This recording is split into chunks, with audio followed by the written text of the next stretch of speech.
दुरूद शरीफ पढ़ना।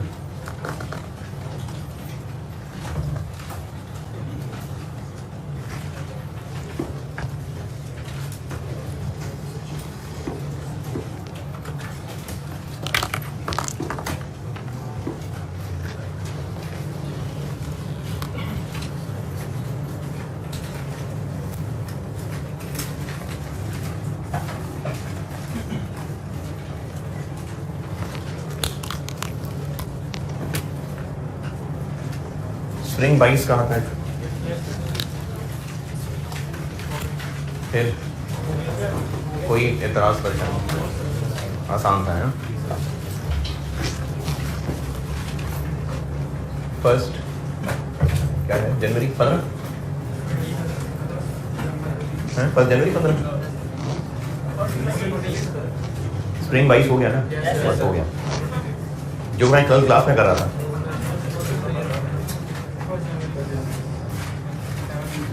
Seven 0 point provision add करने के बाद। अच्छा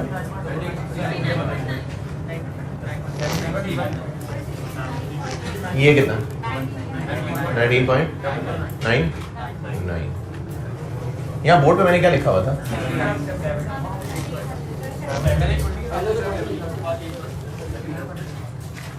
ये 19.99 था ना, तो ये क्या है यार? 50 कैसे हो सकता है भाई?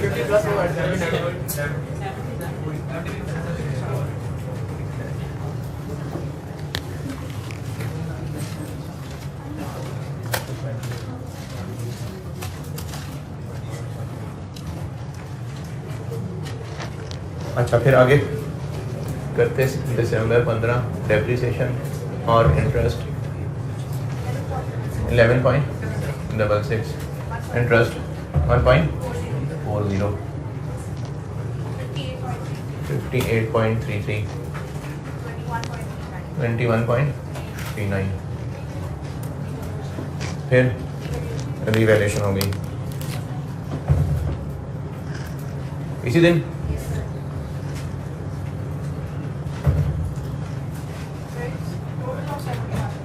Down increase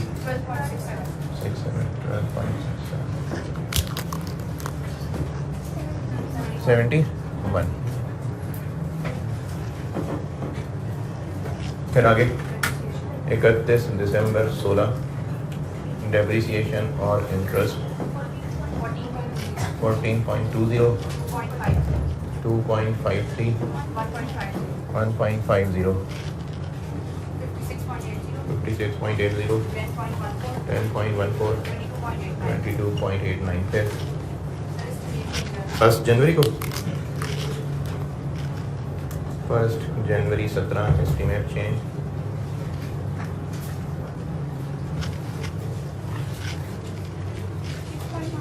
6 point positive negative positive, इधर पॉजिटिव है तो इधर नेगेटिव है।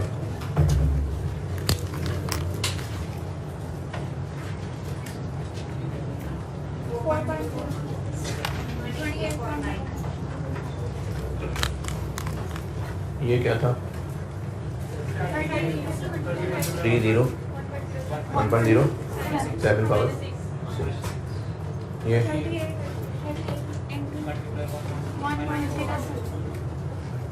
यहाँ तक किया था, आगे भी चल गया था। नहीं बोर्ड पे यहाँ तक था। चलिए आगे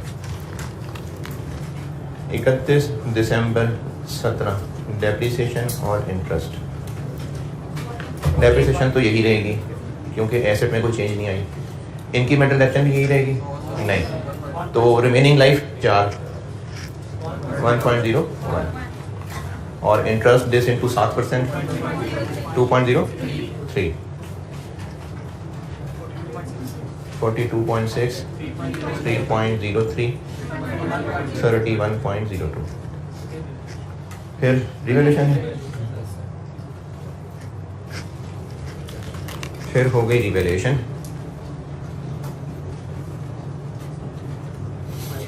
अच्छा अब सवाल में आपको जो फेयर वैल्यू दी हुई है वो दी हुई है कितनी?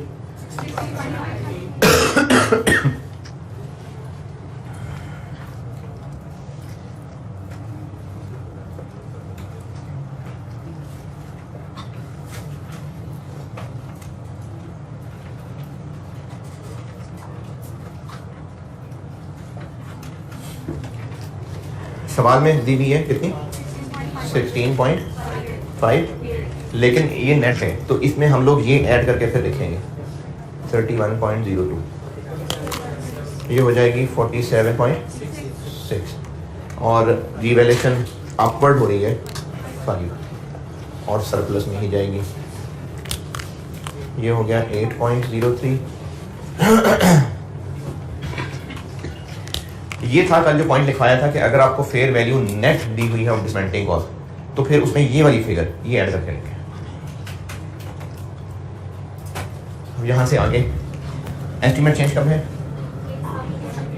19 में, चलिए अभी 18 और गुजरेगा।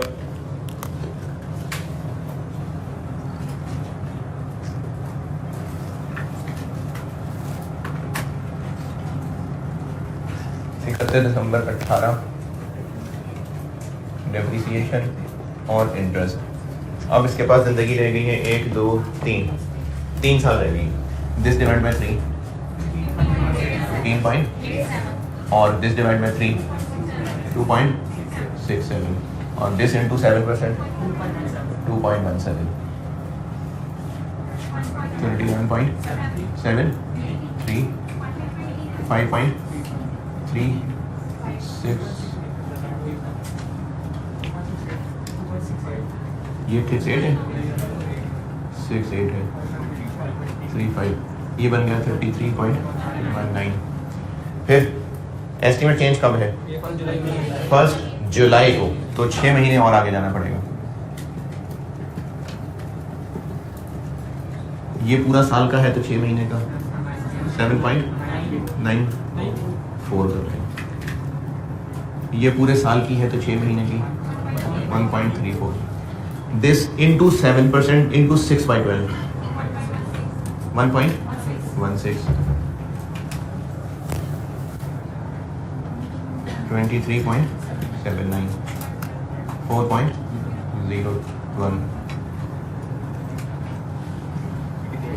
34.35। यहाँ तक बताइए कोई एतराज परेशानी है जी। 5.35 से निकाल लें। कितने साल रह गए यहाँ से आगे, कितने रह गए मैं 2.5 कैसे यहाँ, ये नहीं 1 2 3 4 कितने रह गए 2। दिस डिवाइड बाय 2 इंटू 6/12 ठीक है। यहाँ तक बताइए और मसला परेशानी। इफ्रिक 1 में अभी तक कोई मसला भाई यही है, इफ्रिक 1 खत्म हो गया। इसमें मैंने बस आपको एक चीज़ और बतानी है कि अगर रिवैल्यूएशन, इस सवाल की फाइनल बताने के बाद कह रहा हूँ एक चीज़ और बतानी है कि रिवैल्यूएशन और एस्टीमेट अगर एक दिन चेंज हो जाए तो क्या होगा, वो बताने बस, फिर खत्म नहीं। एस्टीमेट चेंज करते हैं।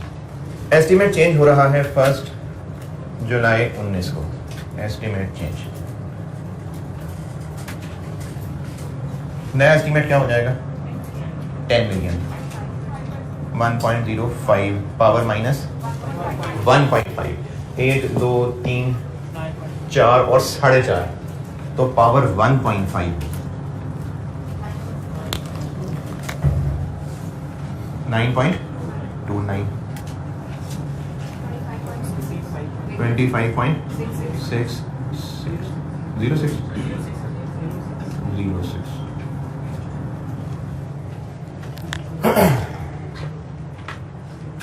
अच्छा, इस सवाल को मैं यहीं रोकता हूं। एक चीज और बताता हूं, अगर इस सवाल में एसेट कॉस्ट मॉडल पे होता, अगर इस सवाल में एसेट कॉस्ट मॉडल पे होता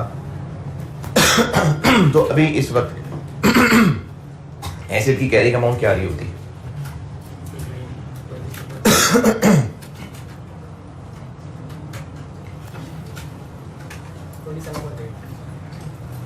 अच्छा, फिर सोच लें।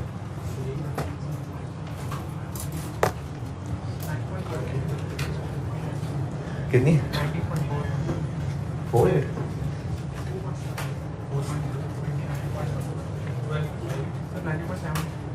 19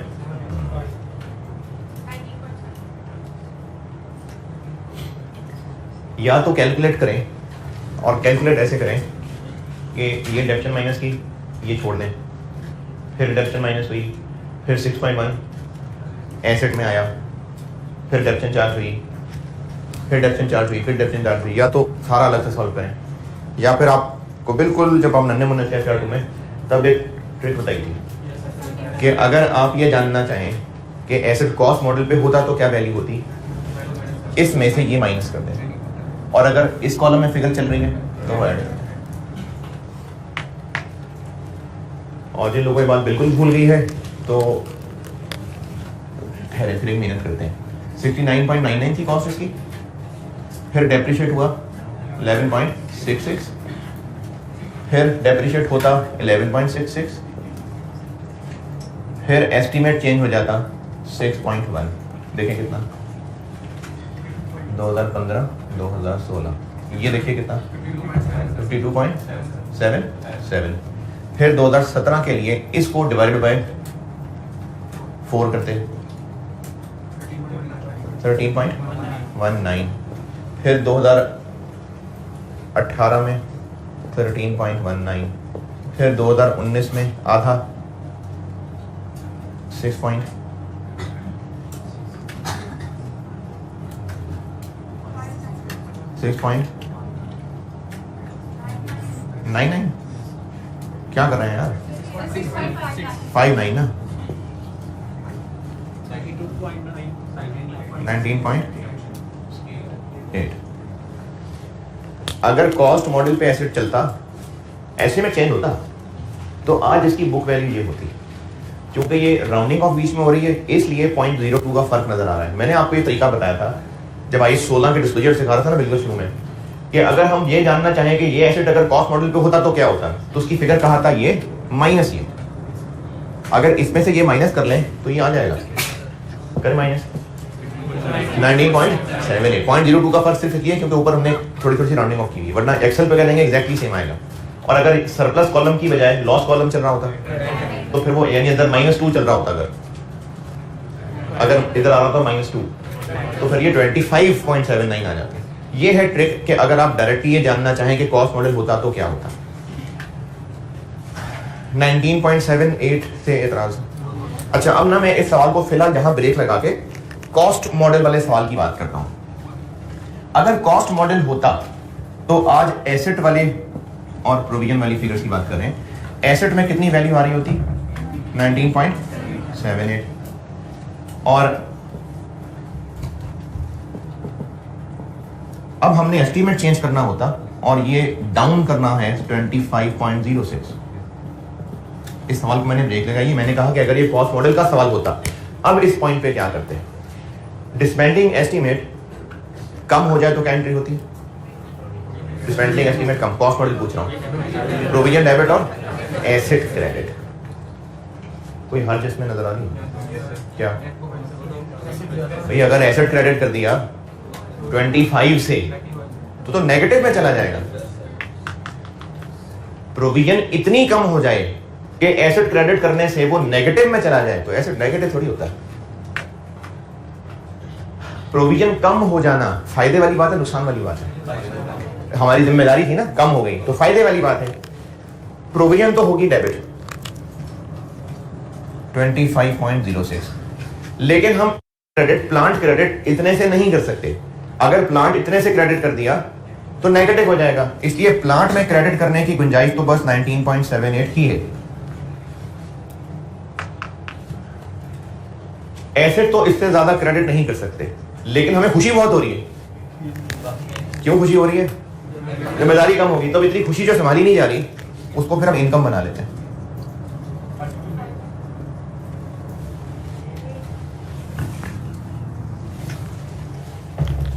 अगर डिस्मेंटलिंग की ऑब्लिगेशन में इतनी कमी आ जाए, मैं कॉस्ट मॉडल की बात कर रहा हूं, इतनी कमी आ जाए कि वो एडजस्टमेंट की अमाउंट एसेट की कैरिंग अमाउंट से ही बढ़ जाए, तो फिर जो पहले एंट्री कर रहे थे फिर वो नहीं हो सकती, क्योंकि अगर इतनी ही अमाउंट से एसेट को क्रेडिट कर दिया तो वो नेगेटिव में चला जाएगा। तो इसलिए अब हम एसेट को बस उतना ही क्रेडिट करेंगे जितनी इसमें कैरिंग अमाउंट है, जो एक्सेस है वो P&L में जाएगा। बात अब आए वहां जो कॉस्ट मॉडल में मैंने 0.2 की जगह खाली छोड़ी थी।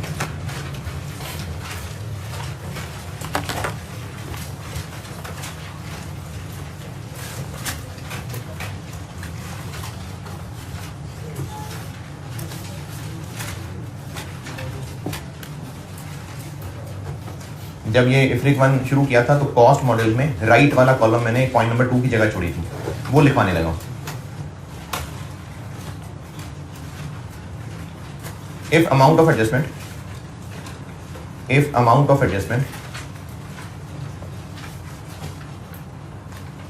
is higher than if amount of adjustment is higher than the carrying amount of asset, if amount of adjustment is higher than the carrying amount of asset,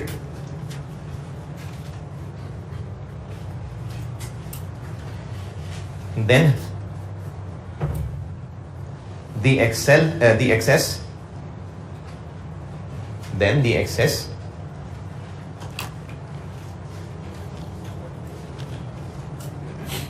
shall be recognized immediately in P&L.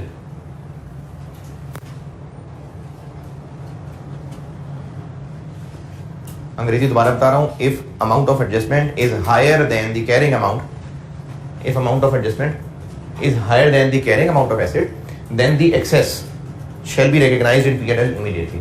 कितनी जगह छुड़वाई थी मैंने? अभी है जगह? तो ये मिसाल 2-3 फिगर की लिख लें, ये कि एसेट इतना आ रहा था, प्रोविजन में इतनी एडजस्टमेंट थी, तो हम ये एंट्री कर सकेंगे।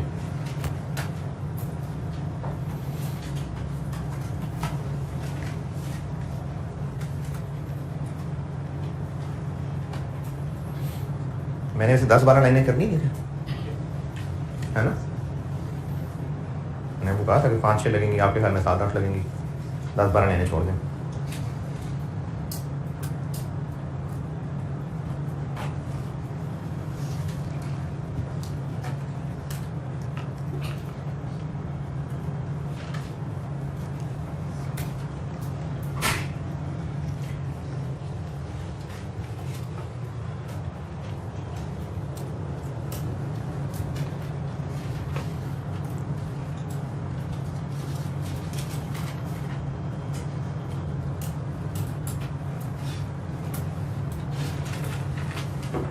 हाँ जी, नोटेड। अब रिवैल्यूएशन वाले पोर्शन में आए जहां पॉइंट नंबर 2 बताना था।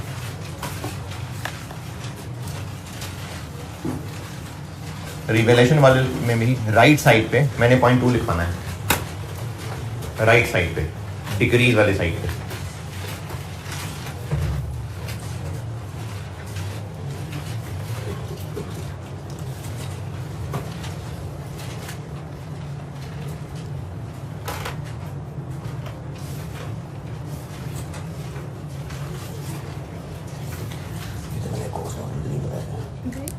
कॉस्ट मॉडल भी बताया।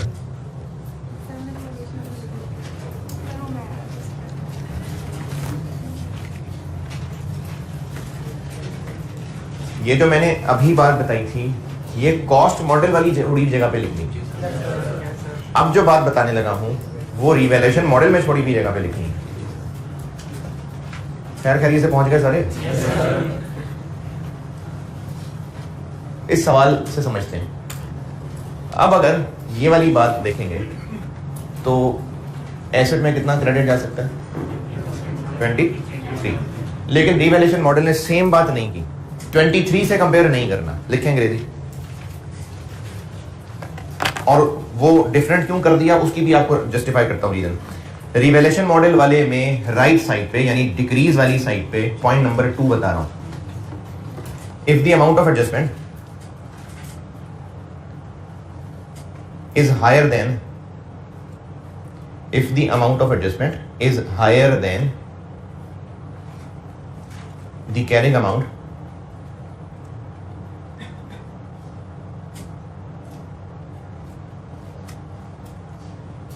यहां तक पहुंचे? That would have been determined as per cost model. That would have been determined as per cost model. ये चेंज होगी बस। कॉस्ट मॉडल में क्या था? बस हायर देन कैरिंग अमाउंट। अब क्या बात हो रही है? हायर देन वो कैरिंग अमाउंट जो कॉस्ट मॉडल पे होती है, यानी वही 19.78। then the excess shall be recognized immediately in P&L. Then the excess shall be recognized immediately in P&L.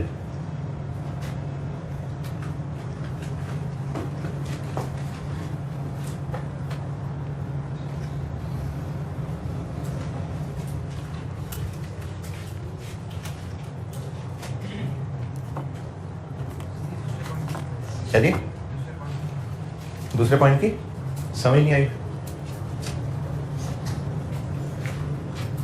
Cost model वाली बात आ गई थी समझ में? ठीक।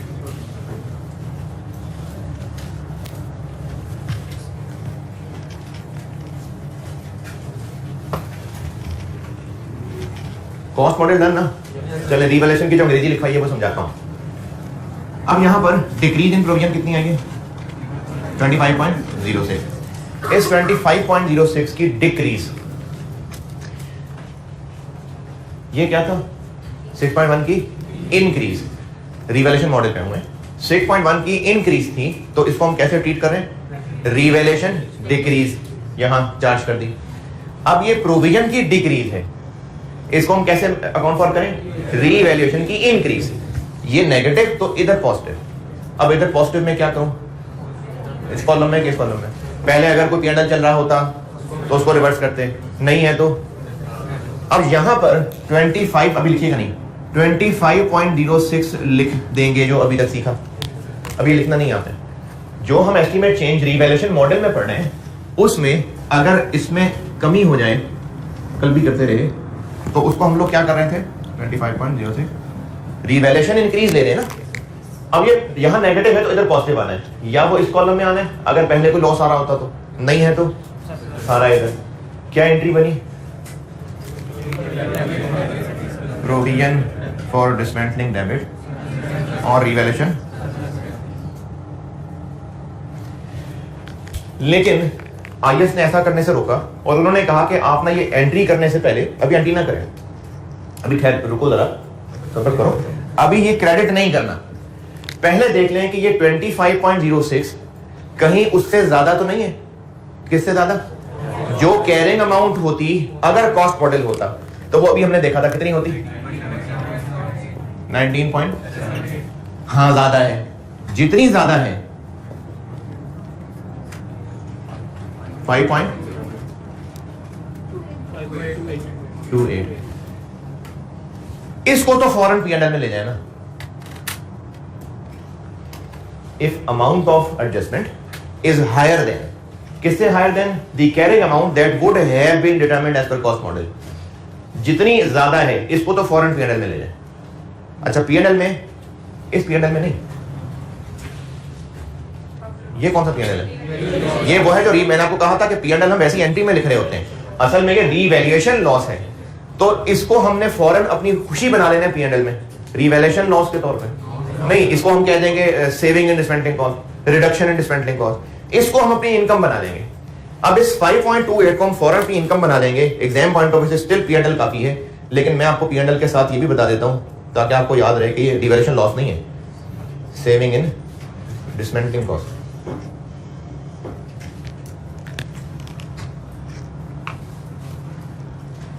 अच्छा, इसको इनकम बनाने की भी तुक ये है कि पहले प्रोविजन ज्यादा होने की वजह से हम इतनी डिडक्शन ज्यादा करते आ रहे थे।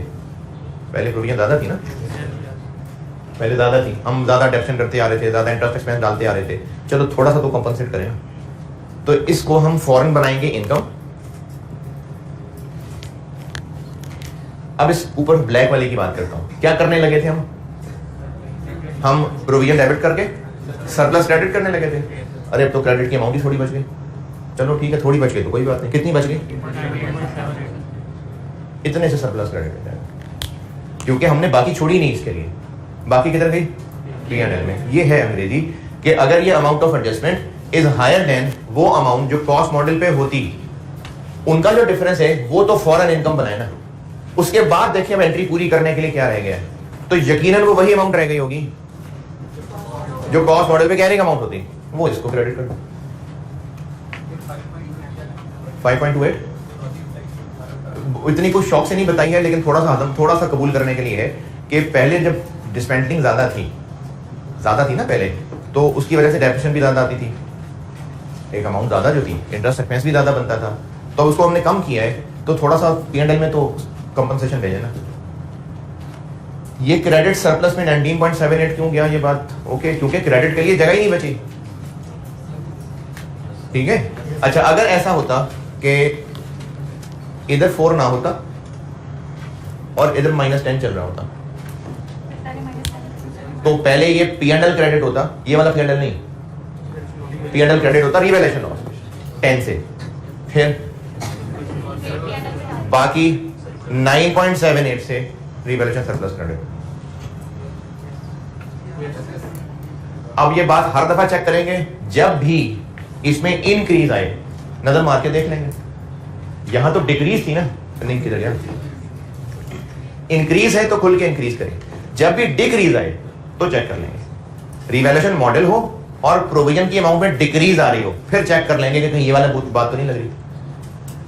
प्रोविजन की अमाउंट, प्रोविजन डेबिट, बाकी को यहां लिखने से पहले ये चीज चेक करना है, जो 5.28 है इसको तो फौरन के फौरन एक इनकम बना लें। अब जो बाकी अमाउंट रह गई, उस बाकी अमाउंट को फिर यहां पर रिवैल्यूएशन इंक्रीज के तौर पे लें। बाकी रह गई 19.78, तो उसको यहां 19.78, और मैंने कहा था कि अगर इधर की बजाय इधर एक फिगर चल रही होती तो पहले वो रिवर्स होती, बाकी यहां इधर, हाँ वो लॉस वाला चला होता। ये रिवैल्यूएशन लॉस वाला P&L नहीं है, हमने डिस्मेंटलिंग कॉस्ट के कम हो जाने को खुशी मनाया है, ये एक इनकम है बस। वो तो वैसे एंट्री में P&L लिख देते होते, लेकिन ये एक इनकम है, ये अदर देन रिवैल्यूएशन लॉस है। ये वाला कॉलम जो है ये तो प्रॉपर रिवैल्यूएशन वाला कॉलम चल रहा होता है जी।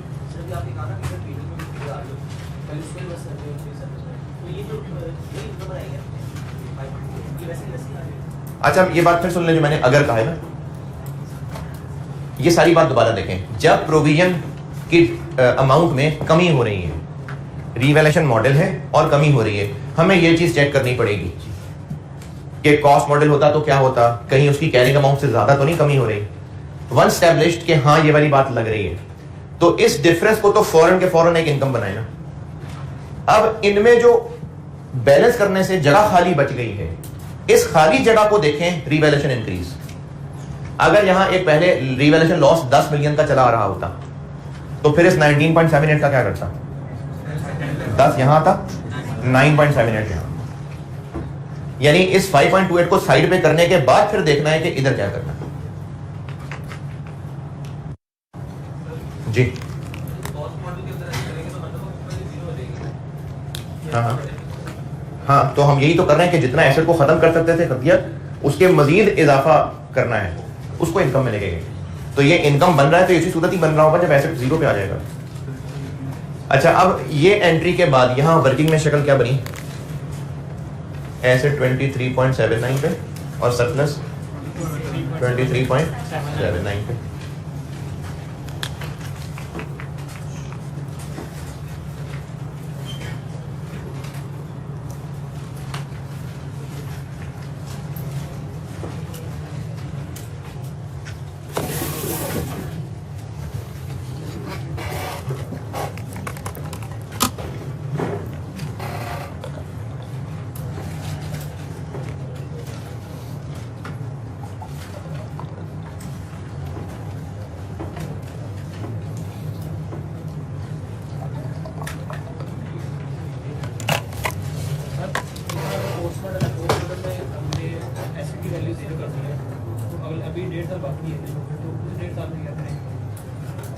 बस पानी पीने आया था, करते हैं।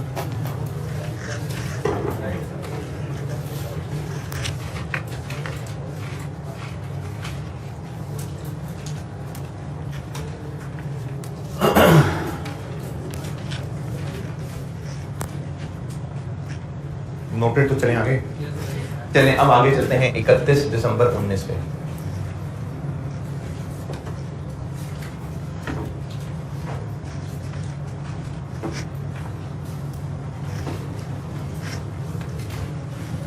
दिसंबर 19 आ गया।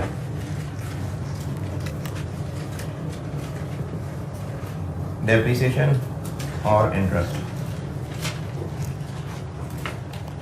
डेप्रिसिएशन क्यों एसेट तो जीरो नहीं हो गया? कॉस्ट मॉडल पे जीरो होता, यहाँ तो नहीं हुआ जीरो, ये जीरो तो नहीं हुआ। डेप्रिसिएशन के लिए क्या करें हम? ये तो चेंज नहीं हुआ, वो तो वही रहेगी, ये 7.94।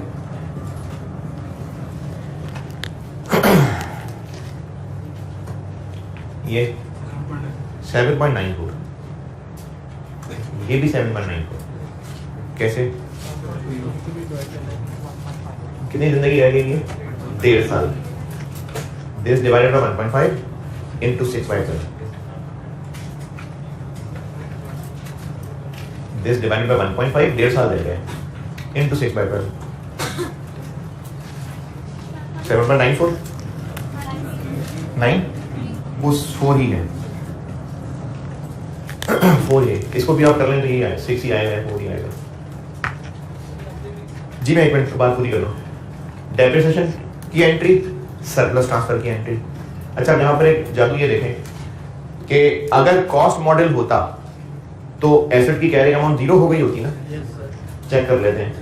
यहाँ पर अगर हम ये देखना चाहें कि कॉस्ट मॉडल होता तो क्या वैल्यू होती? दिस माइनस दिस, तो दिस माइनस दिस जीरो। यहाँ अभी एसेट नहीं जीरो हुआ क्योंकि रिवैल्यूएशन मॉडल पे, लेकिन अगर हम ये देखना चाहें कॉस्ट मॉडल पे होता तो क्या होता, तो अभी भी बताया था दिस माइनस दिस करके देख लें, वो जीरो। अब उसमें होगा क्या कि डेप्रिसिएशन एक्सपेंस तो जाना होगा, लेकिन जितनी वो डेप्रिसिएशन होगी वो सारी की सारी इंक्रीमेंटल ही होगी। इंक्रीमेंटल डेप्रिसिएशन क्या होती है? जो डेप्रिसिएशन चार्ज हुई माइनस जो कॉस्ट मॉडल पे होती, तो कॉस्ट मॉडल पे तो कोई ना होती, क्यों ना होती कॉस्ट मॉडल पे? तो जीरो कर दिया, तो इसलिए यही सारी की सारी इंक्रीमेंटल डेप्रिसिएशन भी है। तो ये डेप्रिसिएशन एक्सपेंस और वो सरप्लस में ट्रांसफर। अब कुछ आप कुछ बोलिए।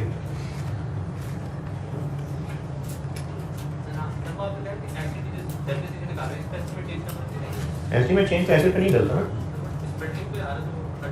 तो नहीं आता ना ये।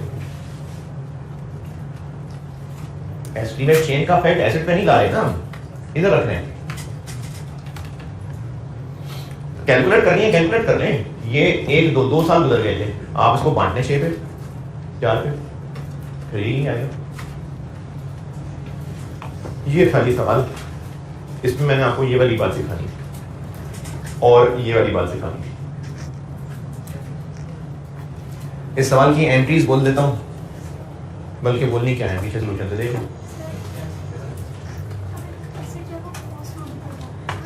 बल्कि कह रहे हैं ज़बानी बोलता हूं ना, लिखी वो है, ज़बानी बोलता हूं तो राइट हो जाएगी, लिखी नहीं है वो, ज़बानी बोलता हूं। Plant debit 69.9, provision for discounting credit और कैश क्रेडिट 50। 31 दिसंबर 15, depreciation debit, accumulated depreciation credit, finance cost debit, provision for discounting credit. Revaluation, accumulated depreciation debit, plant credit,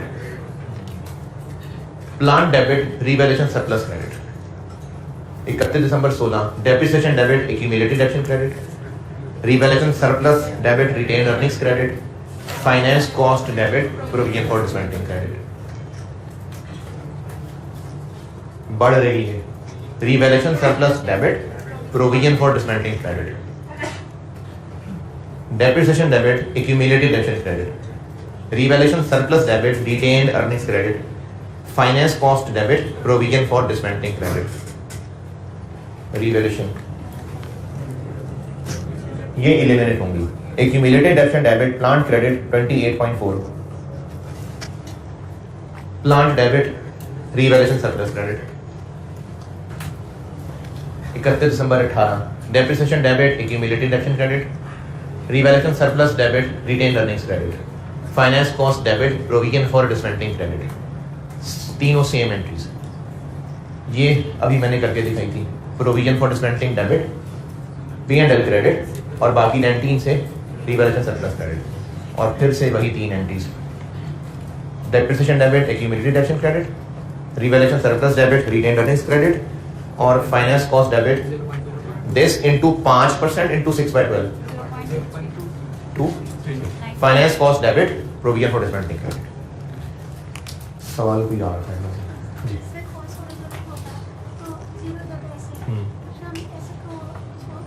नहीं सपोज, अच्छा अगर कॉस्ट मॉडल पे होता तो एसेट की कैरिंग अमाउंट कितनी आ जाती है एंट्री के बाद, तो उसको घर से निकाल देते। नहीं, फुली डेप्रिशिएटेड एसेट बस बुक्स में वो रहता, बस आइंदा डेप्रिशिएट ना होता। एसेट नहीं डीरिकग्नाइज हो जाएगा, एसेट तो हो रहा है यूज, तो डेप्रिशिएट नहीं होगा आइंदा अगर कॉस्ट मॉडल पे होता तो।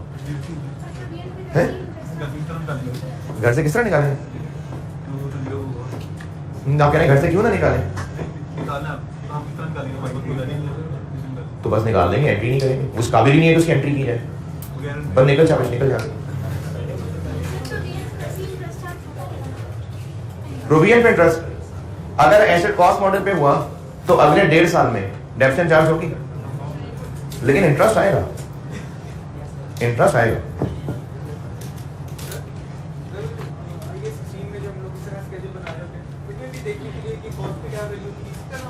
हाँ, मैंने ये टिप बताई थी आपको।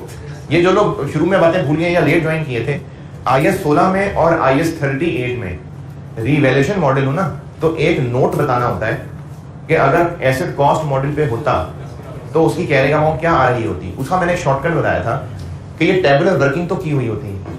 अगर आप किसी भी पॉइंट ऑफ टाइम पे देखना चाहें कि कॉस्ट मॉडल होता तो क्या होता, तो एसेट की अमाउंट में से ये सरप्लस वाली फिगर माइनस कर लें, और अगर ये सरप्लस में फिगर की बजाय यहाँ चल रही है तो उसको ऐड कर लें।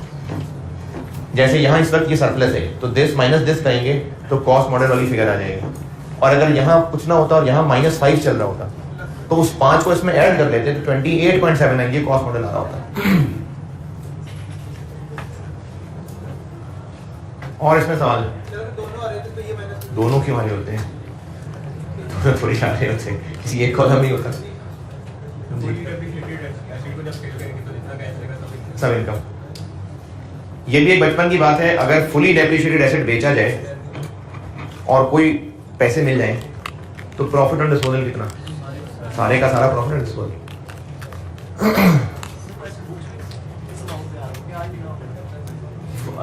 कॉस्ट मॉडल होता तो देखें, बुक्स में ना 2 अकाउंट अलग अलग होते हैं। एसेट का अकाउंट अलग होता है, एक्यूमुलेटेड एक्शन का अकाउंट अलग होता है। दोनों में वो मौजूद होगा, लेकिन चूंकि दोनों अमाउंट्स बराबर होंगी तो कैरिंग अमाउंट उसकी 0 बन जाती होगी। तो बुक्स में मौजूद रहेगा वो, जब उसको बुक्स में से निकालना होगा, जब बेचेंगे तो उतनी ही अमाउंट से एसेट क्रेडिट, उतनी ही अमाउंट से एक्यूमुलेटेड डेबिट खत्म हो जाएगा। फिर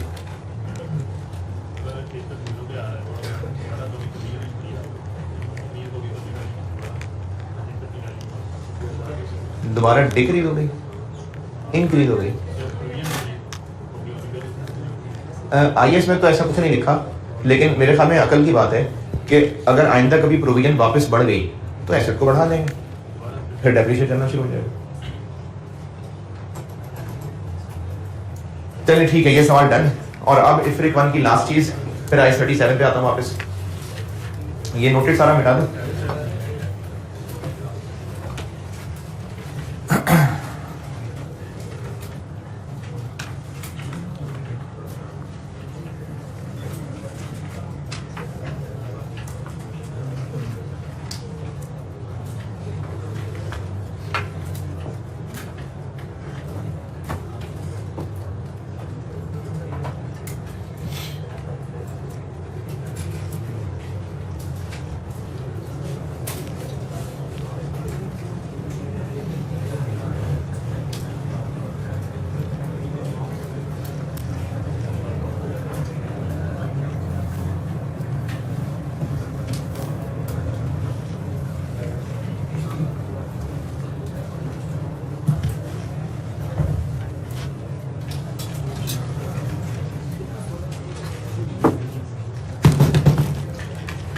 अब एक चीज बताने लगा हूं, और वो है कि जहां पर आपको मैंने कल एग्जाम नोट्स कहे थे लिखवाऊंगा, उनमें से एक लिख लिया था आपने रिवैल्यूएशन वाले पोर्शन के नीचे। रिवैल्यूएशन वाला जो पूरा टेबल बनाया है उसके नीचे एग्जाम नोट्स कहा था 2 नोट्स लिखवाऊंगा। एक लिखवा दिया था कल, क्या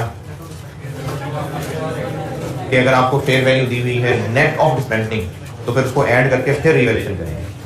दूसरा पॉइंट भी समझा रहा हूं, वो आपने खुद ही लिखना है उर्दू में, पहले समझ लें, लिखेंगे खुद ही आप। और वो जो लिखेंगे उसकी प्रैक्टिस के लिए क्वेश्चन नंबर 27 बनाया है मैंने। 27, ये जो अब आपको समझा के नोट लिखाऊंगा ना, उसकी प्रैक्टिस के लिए क्वेश्चन 27 बनाया है। ये मैंने ये एक दफ़ा बहुत पहले सीफा में आया हुआ ये, लेकिन उसके बाद ये चैप्टर कैफ में शिफ्ट हो गया था, तो ये लेवल 1 का लगता तो नहीं है मुझे क्वेश्चन, लेकिन एहतियातन छोड़ना नहीं चाहिए इसको। तो जो अभी बात बताने लगा हूँ मैं समझा रहा हूँ ज़बानी, आप खुद से नोट लिख लेंगे और इसके प्रैक्टिस के लिए होमवर्क है क्वेश्चन नंबर 27। क्वेश्चन 27 होमवर्क है।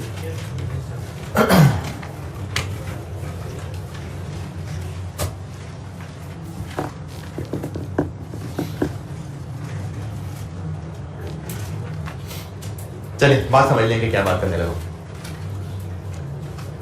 इस सवाल में इधर रिवैल्यूएशन हो रही थी और इधर एस्टीमेट चेंज हो रहा था। अगर ये दोनों एक ही डेट पे हो रहे होते तो क्या होता?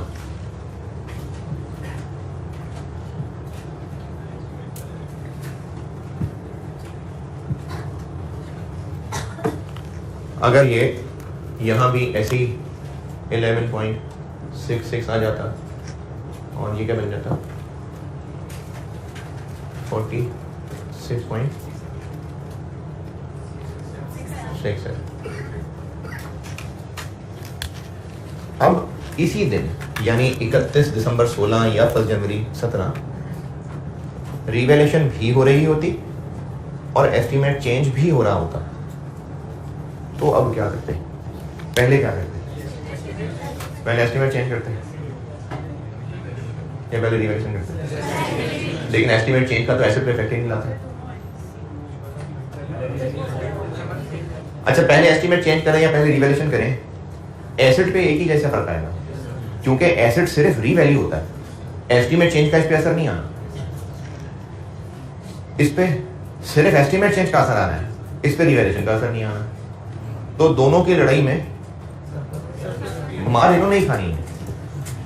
ये कॉलम एस्टीमेट नहीं होगा, ये कॉलम रिवैल्यूएशन से बैक नहीं होगा, तो इसलिए पहले जो मर्जी कर लें, इन दोनों में कोई मसला नहीं है, मसला इसमें। तो इसके लिए आई सजेस्ट कि आप पहले बात की चक्कर छोड़ें, कंपाउंड कर लें। अब कंपाउंड कैसे करें? ये रीवैल्यू होके पहुंच गया लेट से 58 तक, ठीक है, फेयर वैल्यू 58, और ये ऐसे ही इंक्रीज डिक्रीज कितनी 13 पॉइंट नहीं यार 11.11। ये रिवैल्यूएशन अपवर्ड है, वाकई रिवैल्यूएशन अपवर्ड है, और ये एस्टीमेट चेंज है जिससे प्रोविजन बढ़ रही है। हो सकता है दोनों पॉजिटिव हो सकता है एक पॉजिटिव नेगेटिव, हो सकता है दोनों नेगेटिव हो, लेकिन इन दोनों को अलग अलग ही इंडिपेंडेंटली करें।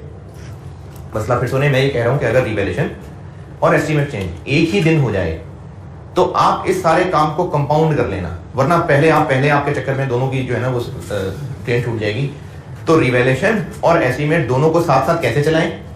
एसेट को रिवैल्यू कर लें, प्रोविजन को अपडेट कर लें। हो सकता है ये फिगर पॉजिटिव हो सकता है नेगेटिव हो सकता है पॉजिटिव हो सकता है नेगेटिव हो, ये दोनों एक दूसरे से इंडिपेंडेंट ही है ना, तो इसलिए आप इन दोनों को अलग अलग बैलेंस करके निकाल लें। अब जब इन दोनों को बैलेंस करके निकाल लें तो एंट्री साथ बनाना शुरू कर दें। क्या एंट्री? प्लांट डेबिट 11.33, ये प्रोविजन क्रेडिट 6. अब देखें सेंट्री को पूरा करने के लिए क्या चाहिए? क्रेडिट चाहिए डेबिट चाहिए? क्रेडिट चाहिए, कितना 5.23 क्रेडिट चाहिए ना, बस अब ये रिवैल्यूएशन इंक्रीज है। यहां आ रहा है तो पहले वो रिवर्स कर दें, नहीं तो यहां ले आए, रिवैल्यूएशन सरप्लस करें 5.23। दोबारा रिवैल्यूएशन एस्टीमेट चेंज दोनों इकट्ठे हो गए, तो आप उनको इकट्ठे ही कर दें, एसेट को रिवैल्यू कर दें, प्रोविजन की अपडेशन कर दें। ये दोनों का पॉजिटिव होना जरूरी नहीं है, ये अलग चीज है, ये अलग चीज है। हो सकता है दोनों पॉजिटिव हो सकता है दोनों नेगेटिव हो सकता है एक पॉजिटिव एक नेगेटिव हो सकता है ये नेगेटिव हो सकता है वो नेगेटिव हो।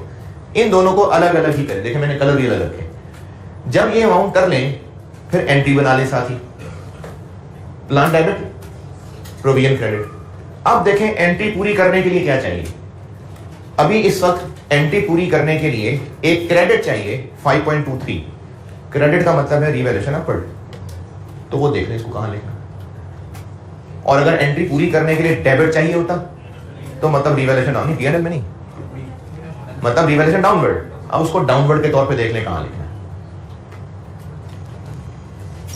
एक और दफा देख लें, यहां पर एसेट की फेयर वैल्यू कर लेते हैं 15 और इसकी कर लेते हैं 37। यहां पर 2.65 का इंक्रीज और ये रिवैल्यूएशन डाउनवर्ड है 8.79। एंट्री बनाते हैं।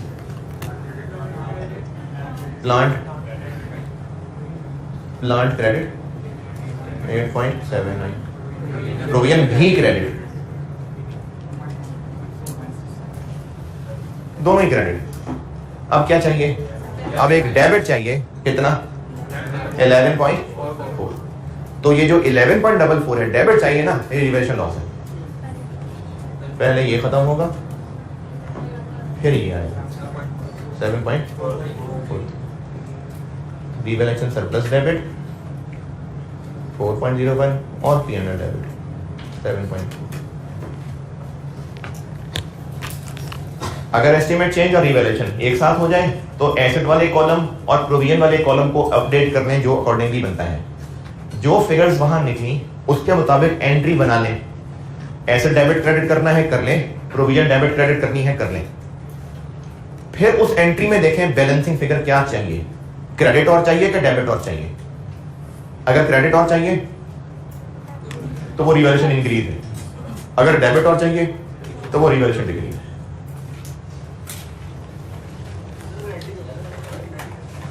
यहां तक बात समझ आई? इससे पहले कि आपके दिमाग से निकले, अलग अलग करेंगे ना तो इसमें घूम जाएंगे कि ये रिवर्स करना है कि वो रिवर्स करना है। एक एंट्री से हो सकता है इंक्रीज लग रही हो, दूसरी एंट्री से हो सकता है डिक्रीज लग रही हो। अगर आप कर सकते हैं तो कर लें। मैंने तो इसलिए नेट कहा क्योंकि एक में इंक्रीज कर रहे होंगे, एक में डिक्रीज कर रहे होंगे। इंक्रीज डिक्रीज में कंफ्यूज हो सकते हैं कि पहले अभी इसको बढ़ाया है कि इसको कैंसिल करें, कि इसको कैंसिल करें, कि यहाँ लिखें कि वहां लिखें, इससे कंफ्यूजन हो सकती है। अगर आप समझते हैं कि इसको मैं क्लियरली अलग अलग कर सकता हूँ, कर लें, कोई मसला नहीं। एस्टीमेट चेंज अलग कर लें, रिवैल्यूएशन अलग कर लें, मर्जी। मैं तो एज अ स्टूडेंट सिर्फ देखता हूं कि मुझे कंफ्यूजन हो जाएगी कि इंक्रीज भी है डिक्रीज भी है, तो यहां लिखूं कि वहां लिखूं। इससे बचने के लिए मैंने एक नेट चीज बना ली। अगर आपको अलग अलग समझ आता है अलग अलग कर लें, नेट समझ आता है नेट कर लें। ये वो दूसरा एग्जाम नोट है, इसको अपने लिए लिखें और अपने आप को समझाएं, तसल्ली दें।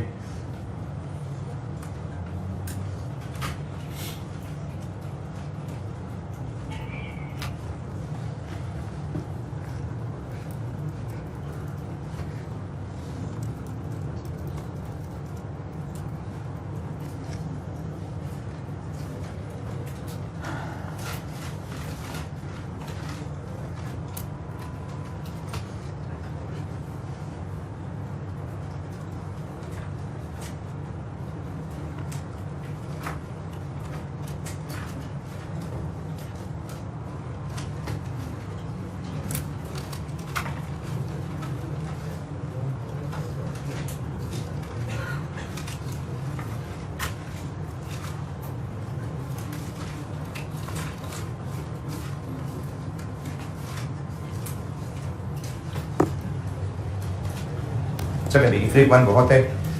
अब इसको फुल स्टॉप लगा के बैक टू I-37 की हेडिंग दे दें, ताकि आपको पता चले कि वापस हम I-37 पे आ गए।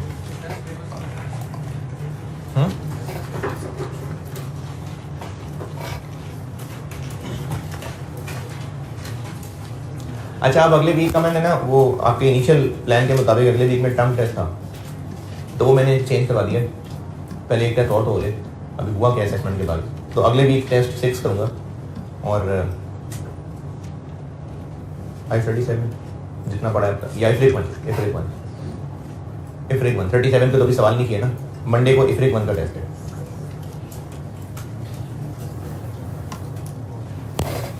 टेस्ट 6 इफ्रिक 1, जो 10-15 लोग टेस्ट देते हैं, टेस्ट 6 इफ्रिक 1।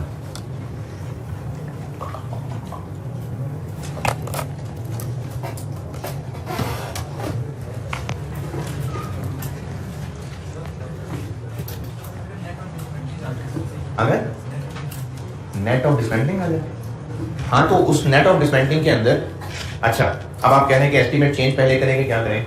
तो आप पहले इसको सॉल्व करें, क्योंकि इसकी फिगर कैलकुलेट करने के लिए तो हमें ये प्लांट की फिगर नहीं चाहिए ना। सवाल ये है कि अगर यहीं पर फेयर वैल्यू 58 ना दी हो, फेयर वैल्यू दी हो और कहा हो ये नेट ऑफ डिसमेंटलिंग है, तो आप अपनी इस कैलकुलेशन के अंदर ये फिगर कर लेना पहले, इसको लेके फिर यहां रखें। अपनी इस वर्किंग के अंदर कोई काम सीधे हाथ से शुरू करना चाहिए, उल्टे हाथ से? सीधे हाथ से, यहां से शुरू करें, सीधे हाथ से। पहले ये फिगर निकाल लें, उसके बाद ये फिगर यहां लें।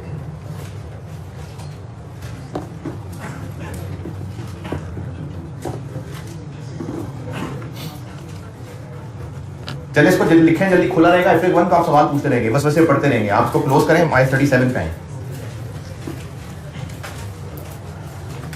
इस चीज का होमवर्क क्वेश्चन 27 है, एक बार ये भी प्रैक्टिस में आ जाए।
चलें आयत 37 पे वापस। आयत 37 की एक समरी रिकैप के लिए आयत 37 पे आ गए वापस। आयत 37 में हम पढ़ रहे थे कि अगर बिजनेस के ऊपर कोई जिम्मेदारी है, क्योंकि उसने पहले कोई काम किया था जिसकी वजह से जिम्मेदारी है, तो ये लायबिलिटी है। मुख्तलिफ स्टैंडर्ड्स बने हैं लायबिलिटीज को कवर करने के लिए, और जो जो स्टैंडर्ड्स बने हैं वो स्टैंडर्ड्स बता देंगे कि किस अमाउंट से कब रिकॉर्ड करना है। लीज लायबिलिटी है, डिवेंचर्स हैं, क्रेडिटर्स हैं, कुछ के लिए स्टैंडर्ड्स हैं और कुछ बेसिक लॉजिकल डेफिनेशन से ही लायबिलिटी है। जैसे अगर किसी इंजीनियरिंग कंपनी से कोई मेंटेनेंस की सर्विस ली है तो इसके ऊपर कोई IS नहीं है, ये सिंपल डेफिनेशन से बात चल जाएगी कि अगर उससे सर्विस ले चुके और उसका बिल पे करना है तो ये लायबिलिटी है। तो जो लायबिलिटीज पक्की होती हैं वो तो रिकॉर्ड हो जाती थी, लेकिन वो लायबिलिटीज जो भी कच्ची हैं, क्यों कच्ची हैं? जिम्मेदारी है लेकिन अभी अमाउंट फाइनल नहीं हुई, ये पता नहीं चला कि पैसे कब देने हैं, तो उनको कहीं बैलेंस शीट से छुपा ना जाए, इसके लिए प्रोविजन का कॉन्सेप्ट बना है कि वो कच्ची लायबिलिटी जिसकी अभी टाइमिंग और अमाउंट अनसर्टेन है, ये प्रोविजन है, इसको रिकॉर्ड करना है। कुछ ना कुछ डेबिट, कुछ ना कुछ क्रेडिट करना है। कब रिकॉर्ड करना है, इसके लिए क्राइटेरिया है recognition. Provision shall be recognized जब सारी कंडीशन पूरी हो जाए। There is a present obligation as a result of past event, probable है कि आउटफ्लो होगा और reliable estimate can be made. फिर इनको एक्सप्लेन किया था, प्रेजेंट ऑब्लिगेशन को समझाया था कि जिम्मेदारी अगर है जिसको हम वॉइड नहीं कर सकते, बेशक उसका सबूत हमें ईयर एंड के बाद ही क्यों ना मिले, वो प्रेजेंट ऑब्लिगेशन है। वो लीगल भी हो सकती है और इलीगल भी हो सकती है, कंस्ट्रक्टिव भी हो सकती है। फिर पास्ट इवेंट के बारे में सीखा था कि हम ईयर एंड पे खड़े होकर मेनली ये मेहनत कर रहे हैं, तो ईयर एंड तक वो इवेंट हो चुका हो जो ऑब्लिगेटिंग है, जिसकी वजह से ऑब्लिगेशन अराइज हो रही है। अगर वो इवेंट हो चुका है तभी वो पास्ट है, अगर ईयर एंड तक नहीं हुआ था तो फिर वो पास्ट नहीं है। तो इसलिए वो इवेंट पास्ट होना जरूरी है जो ऑब्लिगेटिंग इवेंट है। फिर प्रोबेबल में सीखा था कि खर्चा होने के चांसेस 50% से ज्यादा हैं। फिर उसके बाद कैलकुलेशन पे आए थे मेजरमेंट थी बेस्ट अंदाजा। अब वो बेस्ट अंदाजा अगर एक ही फिगर है तो वही बेस्ट अंदाजा है, अगर मुख्तलिफ फिगर्स हैं तो समेशन px। मेजरमेंट के बाद फिर एक चीज पड़ी थी चेंजेस इन प्रोविजन। उसमें यह था कि अंदाजा हमने हर साल अपडेट करना है। अब जब हर साल अपडेट करना है तो जो कमी बेशी आएगी वो फिर उस साल में एक्सपेंस रिकॉर्ड हो रही होगी। और एक चीज ये पड़ी थी कि अब अगर लगता है कि नो लॉन्गर प्रोबेबल आउटफ्लो तो प्रोविजन रिवर्स हो जाएगी। फिर यहां से मैं IFRIC 1 पे चला गया था, तो वापस आ गए। Changes in provision done. एक और छोटी सी हेडिंग है नंबरिंग में 4, यूज ऑफ प्रोविजन। ये मैं असल में लिख चुका हूँ, बता चुका हुआ हूँ ऑलरेडी। एंट्रीज में ये काम हम ऑलरेडी कर चुके हैं, लेकिन उसको एज ए हेडिंग में अभी बता रहा हूं।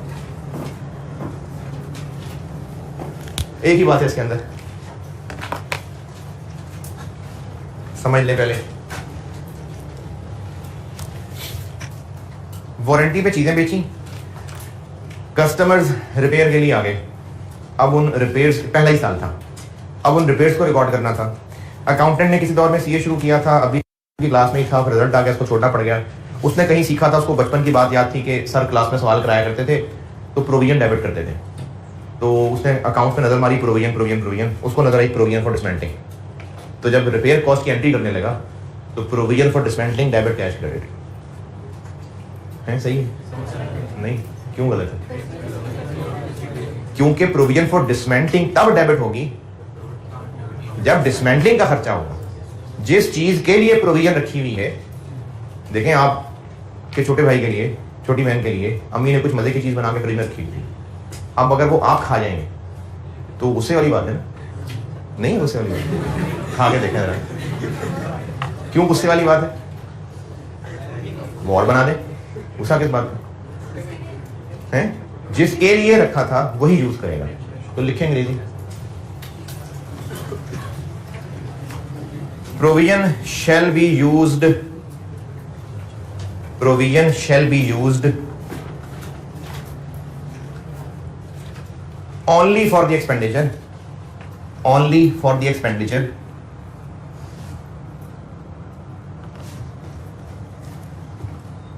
for which it was originally recognized,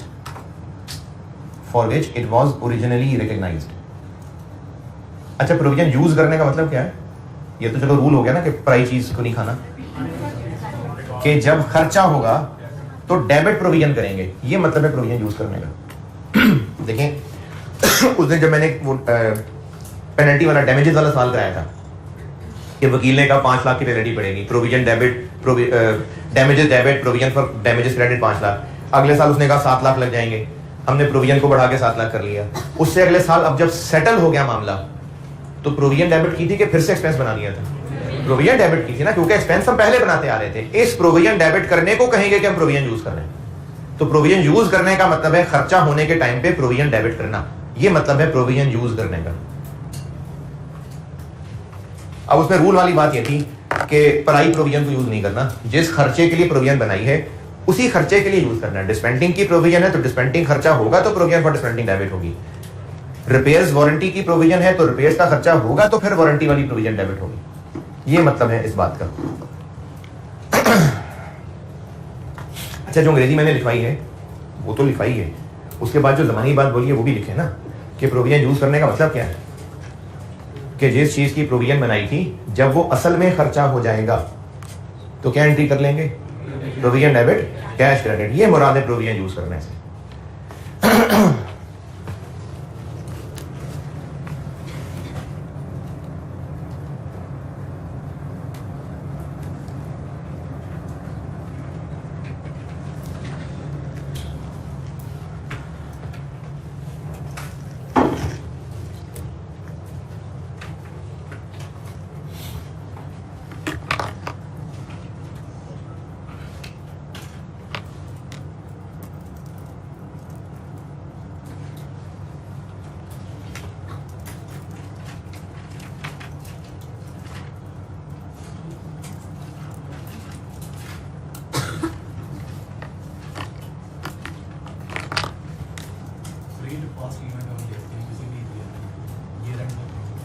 ये उस ईयर से रिलेट करना चाहिए पूरी एंटिटी की life. Past event year and पे जो हो चुका हो जिसकी वजह से ऑब्लिगेशन अराइज हो रही है, अब इसको आप उस ईयर से कैसे रिलेट करा रहे हैं? पास्ट में पूरी लाइफ में नहीं, अब देखिए किसी ईयर से तो वो चीज रिलेट करती है जो हर साल होती है। जैसे ईद है, 2020 वाली ईद, 2021 वाली ईद, 2022 वाली ईद है, हर साल होने वाला इवेंट है ना, उसको आप कहेंगे उस ईयर से रिलेट कर रहा है। अगर प्लांट इस दफा जिंदगी में पहली दफा रिकॉर्ड किया है, इंस्टॉल किया है, पहली दफा ये डिस्मेंटलिंग वाला मामला पड़ा है, तो आप उसको क्या कहेंगे? किस ईयर का, किस ईयर से रिलेटेड है? ईयर से क्यों रिलेट करना चाह रहे हैं? पास्ट इवेंट का मतलब है ईयर एंड तक वो इवेंट हो चुका है जिसकी वजह से ऑब्लिगेशन अराइज हो रही है। रीइंबर्समेंट ये भी अच्छा टॉपिक है, एग्जामिनेशन में ये हो जाता है सवालों में। रीइंबर्समेंट का कॉन्सेप्ट समझना है। सिर्फ वर्ड रीइंबर्समेंट का क्या मतलब? जस्ट इंग्लिश का वर्ड है रीइंबर्समेंट, कोई खर्चा होना और फिर वो वापस मिल जाना, जिसमें मिसाल के तौर पे इंश्योरेंस क्लेम भी शामिल है। कोई गाड़ी का एक्सीडेंट हुआ और इंश्योरेंस थी, तो इंश्योरेंस वालों ने कहा कि आप रिपेयर करवा लें, बिल हमें भेज दें, हम आपको वो पैसे वापस कर देंगे। रीइंबर्समेंट है? क्या हो गया?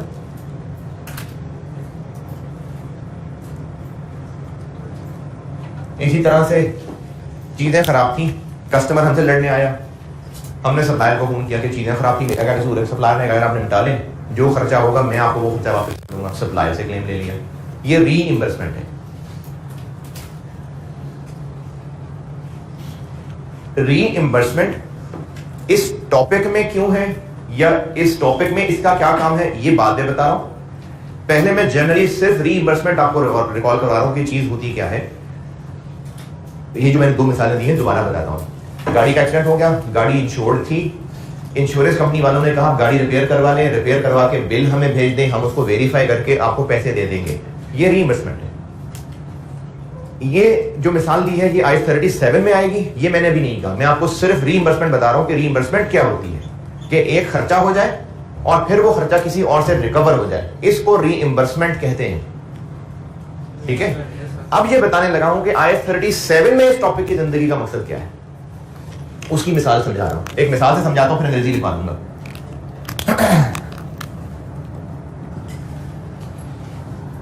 हम एंटिटी हैं, एंटिटी स्टैंडर्ड में उसको कहा होता है जो अभी स्टैंडर्ड को पढ़ रही है, जो स्टैंडर्ड को अपने पर लगा रही है, ये हम हैं।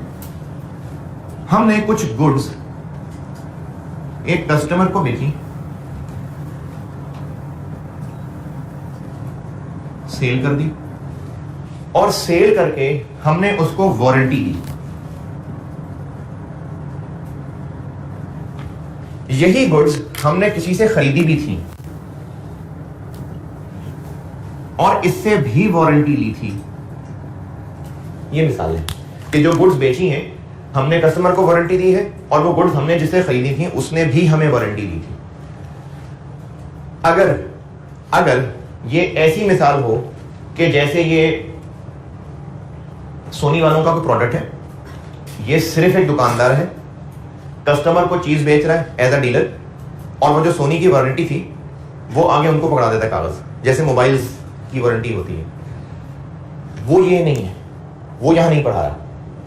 अगर ये इसकी वारंटी कार्ड आगे कस्टमर को पकड़ा दे कि मैं तो एजेंट हो गई, मैं तो सिर्फ सोनी के प्रोडक्ट्स बेच रहा होता हूँ, एलजी के प्रोडक्ट्स बेच रहा होता हूँ, ग्री के प्रोडक्ट्स बेच रहा होता हूँ, ये सिर्फ दुकानदार है। अगर ये सप्लायर ही का दिया हुआ वारंटी कार्ड कस्टमर के हवाले कर रहा है, तो अगर चीजों में कल को खराबी हुई तो कस्टमर किससे राब्ता करेगा? सप्लायर से। ये मिसाल हम यहां नहीं पढ़ रहे। ये मिसाल ये है कि ये वारंटी हमने अपने नाम से दी है।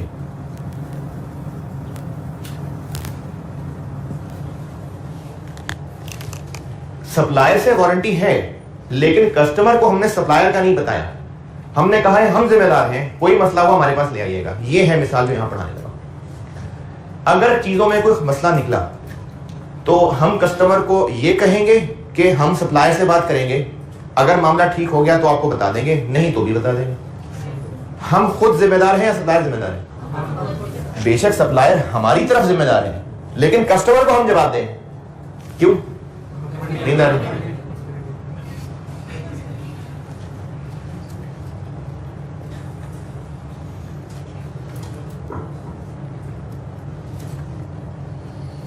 कस्टमर को हमने वारंटी दी है तो हम जिम्मेदार हैं, हम वो वारंटी इसको पास ऑन नहीं कर रहे, हम खुद जिम्मेदार हैं।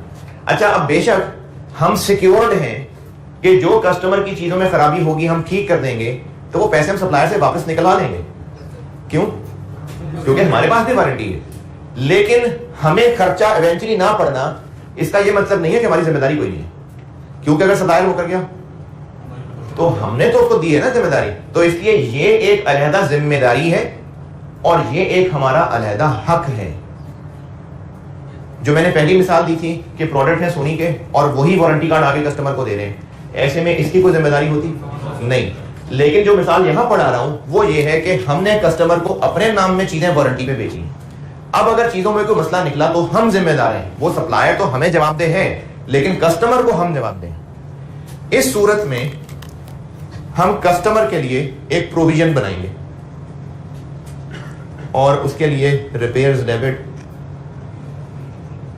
और प्रोविजन फॉर रिपेयर्स क्रेडिट, मिसाल के तौर पे 8,000। क्या ये 8,000 का खर्चा हो चुका? तभी तो प्रोविजन बनाई है।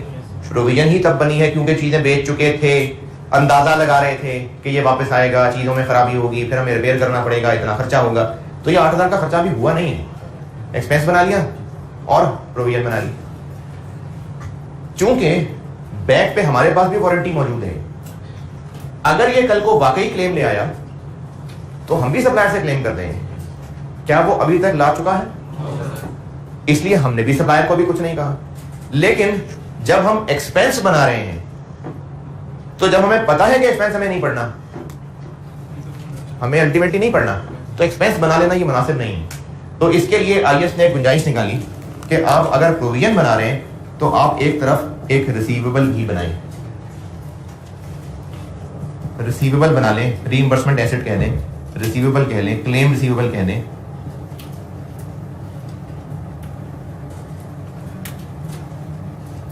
और अपने इस रिपेयर्स को क्रेडिट कर दें। अच्छा, इस बेचारे को पता भी नहीं है कि इससे हमने कुछ पैसे लेने हैं। क्यों?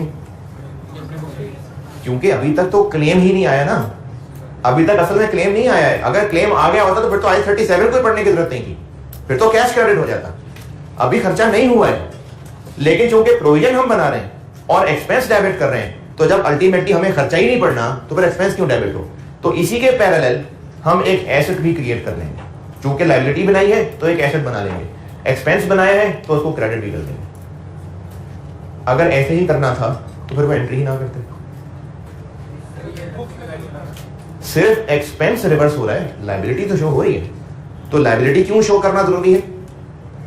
क्योंकि हम जिम्मेदार हैं, इसलिए पैरेलल पे रिकवरी भी शो करनी पड़ेगी। ये है रीइंबर्समेंट I-37 वाला, कि अगर कोई खर्चा जो अभी नहीं हुआ लेकिन उसकी प्रोविजन बना ली है और इसकी रिकवरी भी पता होनी है, तो फिर साथ एक रिसीवेबल भी बना लें। ये रीइंबर्समेंट का कॉन्सेप्ट है। अच्छा, अगर हमें यकीन है कि सप्लायर बेवकूफ है और जितना खर्चा हमारा होगा हम उससे ज्यादा ही बताएंगे, जैसे वो हॉस्टल वाले बच्चे घर से पैसे मांगते हैं ना,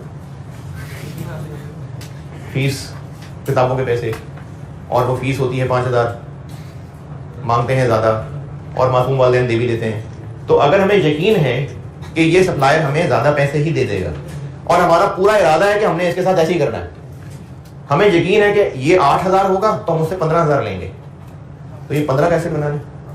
यकीन है 15,000 लेंगे उससे। हाँ जी, चाहे हम 15,000 क्या उससे 15 लाख निकलवा लें, अभी फिलहाल हम उसको 15,000 का रिसीवेबल नहीं बना सकते, क्योंकि अभी तो हमने मांगे ही नहीं है उससे। अभी तो हम सिर्फ एक हवाई बात कर रहे हैं कि अगर वो क्लेम लाया और ये खर्चा हुआ तो हम उससे और मांग लेंगे। अभी तो सारी हवाई बातें चल रही हैं। इसलिए जितना मर्जी हमें उससे मिलने का यकीन हो, ये एंट्री उससे ज्यादा नहीं हो सकती। जब कल को मिल जाए तो 10 गुना हो बेशक, अभी उससे ज्यादा नहीं हो सकती। चलिए इसकी अंग्रेजी लिख लें, फिर बस अंग्रेजी लिखें, फिर ये नोट कर लीजिएगा, या अगर नोट कर भी रहे हैं तो इसकी जगह छोड़ के अंग्रेजी लिखें ना, मेरी तो अंग्रेजी लिखें आप।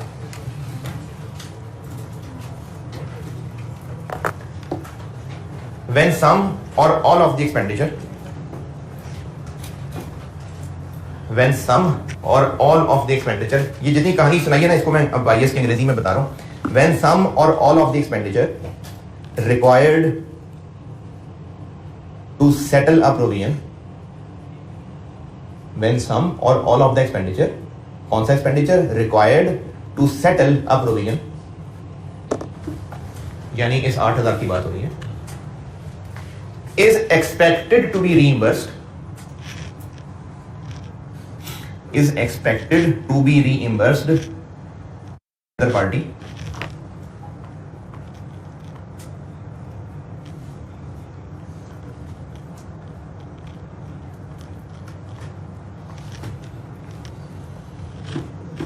then the reimbursement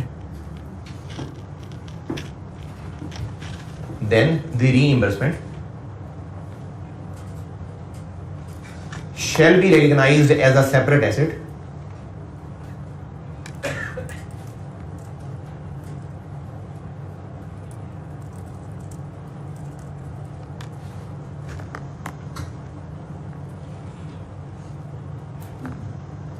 when and only when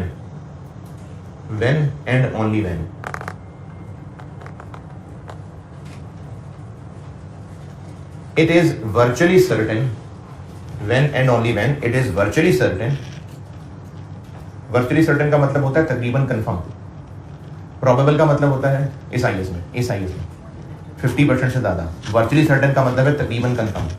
सारी अंग्रेजी दोबारा बता रहा हूँ। where some or all of the expenditure required to settle a provision is expected to be reimbursed by another party, then reimbursement shall be recognized as a separate asset when and only when it is virtually certain to be received,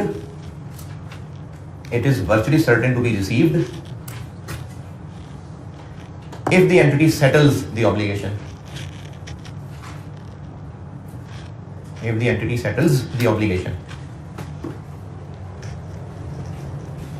अगर हमें ये यकीन है कि इधर हमने खर्चा किया और उधर वो मिल भी जाएगा, अगर ये यकीन है कि इट विल बी रिसीव्ड, कब रिसीव्ड? अगर हमें ये खर्चा करना पड़ा तो फिर ये एक अलहदा एसेट बनाया जाएगा। और इसी में अगला सेंटेंस लिखें, the amount of asset shall not exceed the amount